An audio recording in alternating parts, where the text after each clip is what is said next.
di sini kita punya suatu permasalahan, yaitu diketahui harga keempat bilangan kuantum dari X pangkat 3 plus itu ada N sama dengan 2, L sama dengan 1, M sama dengan plus 1, dan S sama dengan minus 2.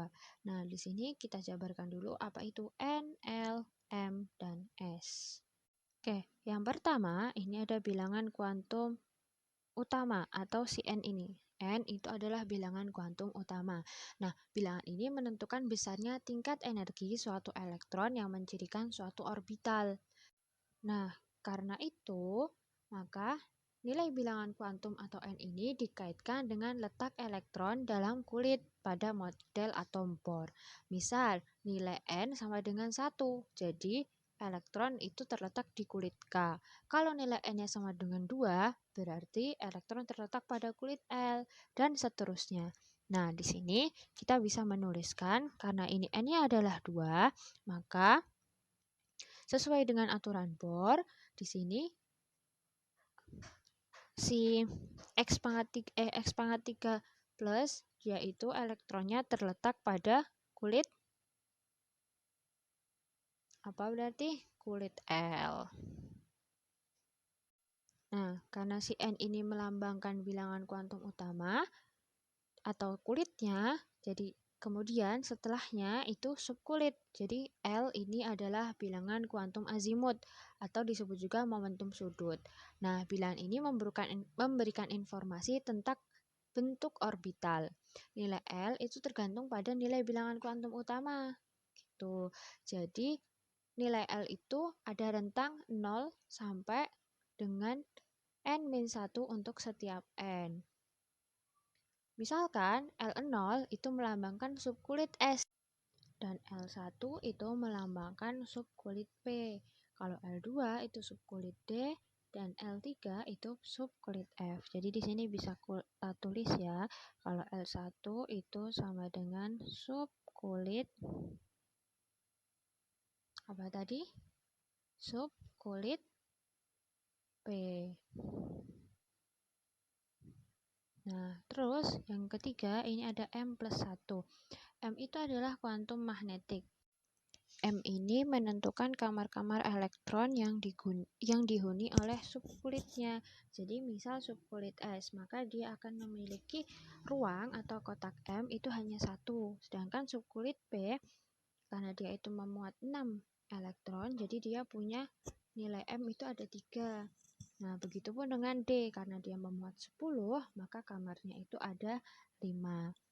Nah, jadi kita bisa menggambarkannya gini ya. M, karena dia ada di subkulit P dan M-nya plus 1, maka ada 3 kamar.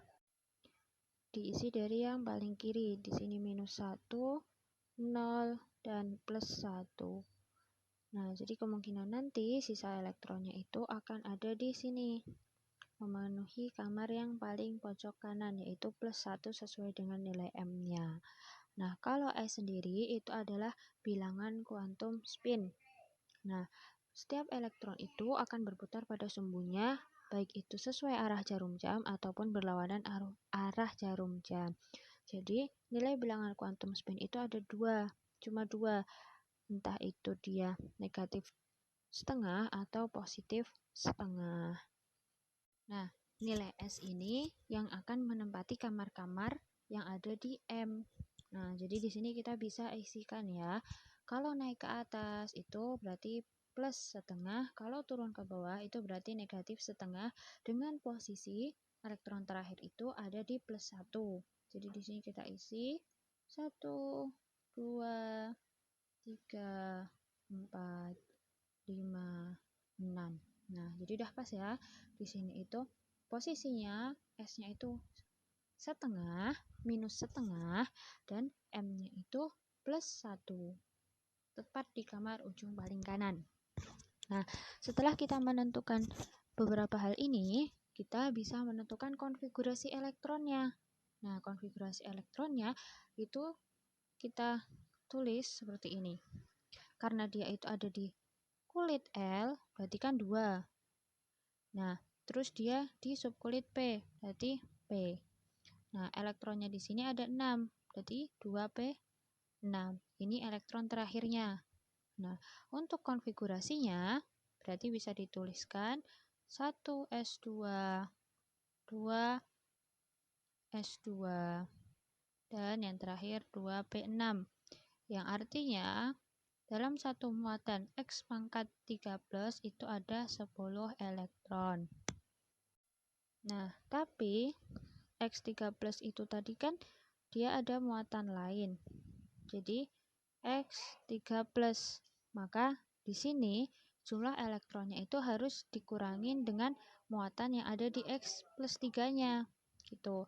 Nah, jadi 10 elektron itu tadi dikurangi 3 elektron yang termuat. Jadi ada 7. Nah, karena berubah, maka konfigurasi elektronnya juga berubah. Konfigurasi barunya jadi 1s2, 2s2, dan 2p6 yang dikurangi 3. Jadi 2p3.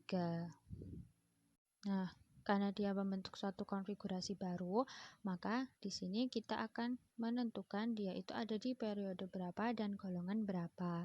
Karena kulit terluarnya adalah 2p3, maka untuk menentukan periode dan golongannya, kita mengambil 2 subkulit terakhir, yaitu S dan P.